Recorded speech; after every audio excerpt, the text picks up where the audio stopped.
एक वक्त था कि हजरत इब्राहीम और उनकी अहलिया हजरत हाजरा को अल्लाह ताली ने बुढ़ापे में बेटे की खुशखबरी दी। ये बेटा हजरत इस्माइल थे। वही उस दुआ का फल थे जो इब्राहीम ने बरसों मांगी थी। माँ बाप की आंखों का नूर और दिल का सुकून। वक्त गुजरता गया और इस्माइल बड़े होने लगे। फिर एक रात हजरत इब्राहीम ने ख्वाब देखा कि वो अपने बेटे को अल्लाह की राह में कुर्बान कर रहे हैं। पहले तो ये ख्वाब बार बार आया और इब्राहीम को यकीन हो गया कि ये अल्लाह का हुक्म है। ये वो लम्हा था जहां मोहब्बत पदरी और अल्लाह की इताअत के दरमियान इंतखाब करना था। इब्राहिम ने अपने बेटे को बुलाया और कहा, बेटे, मैंने ख्वाब में देखा है कि मैं तुझे ज़ब्ह कर रहा हूं, तो बता तेरा क्या ख्याल है।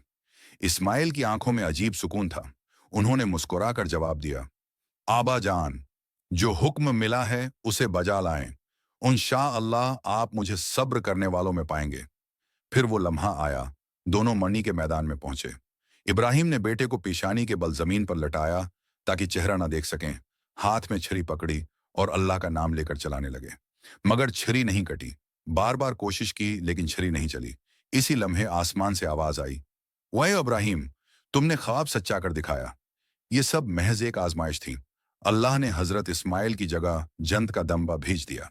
बाप बेटे की इताअत और कुर्बानी को अल्लाह ने क़यामत तक के लिए मिसाल बना दिया। आज भी दुनिया भर के मुसलमान हज के मौके पर इसी यादगार में कुर्बानी करते हैं। ये कहानी हमें सिखाती है कि अल्लाह की रज़ा सबसे बढ़कर है और सच्ची मोहब्बत वही है जो उसके हुक्म पर कुर्बान हो जाए।